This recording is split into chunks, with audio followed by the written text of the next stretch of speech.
Le Seigneur apparut à Moïse et lui parla face à face. Aucun autre ne pénétra dans ce domaine. Même s'ils avaient gravi le mont, ils ne seraient pas parvenus exactement à la même place que Moïse. C'était avec Moïse que le Seigneur s'entretenait et qu'il parlait face à face comme un homme parle à son ami. Puis, pour toute la suite, la seule chose qui gouverne Israël est la suivante, comme l'Éternel l'avait dit à Moïse. À la fin de la construction du tabernacle, il y a tout un chapitre dans lequel cette seule expression se rencontre 7 ou 8 fois, comme l'Éternel l'avait ordonné à Moïse. Et cela parle de gouvernement, plein d'autorité, parce qu'il était introduit par l'intermédiaire de Moïse, l'apôtre de Dieu. Oui, dans cette autorité, il a établi le témoignage et l'a maintenu. L'autorité fut sienne jusqu'à la fin. Ou encore, prenez l'apôtre Paul, qui peut-être au-dessus de tous les autres se détache comme apôtre. Et vous constatez que sa mission et son autorité étaient en premier lieu pour l'établissement du témoignage en tout lieu. Et puis, pour le maintien de ce témoignage, il dit aux Corinthiens que s'il vient vers eux avec l'autorité qu'il a reçue, cela ira mal pour quelques-uns d'entre eux, parce qu'il est investi de cette autorité pour maintenir le témoignage dans sa pureté. Maintenant, qu'est-ce que ceci nous suggère? C'est le Seigneur. C'est le facteur de l'autorité céleste de Christ dans l'homme céleste corporatif. Cela peut être dispensé par l'intermédiaire d'individus. Le point est que c'est un trait caractéristique de l'homme céleste et que c'est effectif au sein de l'Église. Nous sommes face à face avec le fait que Christ, dans son autorité céleste, est dans l'Église pour l'établissement de son témoignage et pour son maintien. Là où le témoignage du Seigneur est présent par le Saint-Esprit, là, l'autorité du Seigneur est présente. Et les gens doivent compter avec cela. Bien sûr, alors que nous devons prendre ces choses à cœur dans nos propres vies personnelles, nous les disons à ceux qui doivent instruire les autres. En tant que serviteur du Seigneur, vous ne pouvez pas avoir une reconnaissance trop claire de la mesure où cette opération de l'autorité de Christ dans son corps est définie et catégorique. Personne ne peut entrer quelque part en relation avec cette expression corporative de Christ qui est constituée par le Saint-Esprit sans devenir responsable du témoignage du Seigneur qui se trouve là. Et si vous violez cela, vous souffrirez. Vous ne pouvez pas simplement vous joindre et échapper aux implications.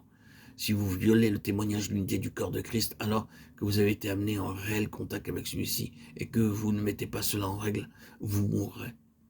Il se peut que vous mouriez physiquement, vous pouvez avoir une fin tragique.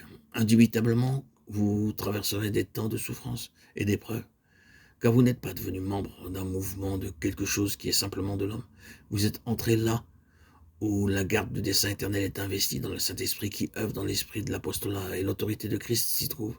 C'est le sens exact de ces mots qui nous sondent dans la première lettre aux Corinthiens. C'est pour cela qu'il y a parmi vous beaucoup d'infirmes et de malades, et qu'un grand nombre sont morts. Et sans discerner le corps du Seigneur, lisez 1 Corinthiens 11, 29, 30. Vous êtes entrés dans un domaine où les choses ne doivent pas être prises comme étant simplement de la doctrine, une organisation, quelque chose de l'homme à l'égard duquel vous pouvez agir comme cela vous plaît. Vous devez parvenir à la place où l'autorité de Christ est une réalité opérante. C'est une chose terrible d'entrer dans la maison de Dieu si vous n'êtes pas d'avis de vous conformer comme il convient. C'est un aspect et un côté terrible. Mais il y a un autre côté qui produit du repos et de l'assurance au cœur pour ceux qui ont en plus une responsabilité dans la maison de Dieu, où il est possible de dire, eh bien, nous ne devons pas porter la pleine responsabilité qui se trouve de bon droit entre les mains du Saint-Esprit, sous l'autorité de Christ, pour faire face à ce qui est contraire à la vérité et à la loi de la maison de Dieu. Nous n'avons pas besoin d'être inquiets, en ce sens, parce que c'est notre responsabilité. Le Seigneur au ciel a disposé un fonctionnement de son autorité dans l'Église. Il se peut qu'il y ait une contestation de cette autorité dans le vase. L'enfer peut contester comme à Philippe ou à Éphèse ou en beaucoup d'autres lieux. Et il peut se manifester par un antagonisme violent et une résistance véhémente. Mais quelle est l'issue? Chaque fois, l'autorité de Christ triomphe.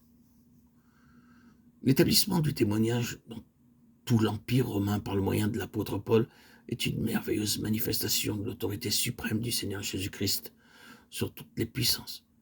Il ne s'agit pas simplement de vaincre la mentalité de l'homme, les préjugés et les difficultés parmi les hommes. C'est la conquête des forces mauvaises de l'enfer. Des forces cosmiques sont battues et brisées quand le témoignage est établi par le moyen d'un apôtre. C'est le fait de l'autorité céleste de Christ dans le corps, par l'Esprit. Christ vraiment exprimé dans l'assemblée ne peut réellement être mis de côté sans souffrance.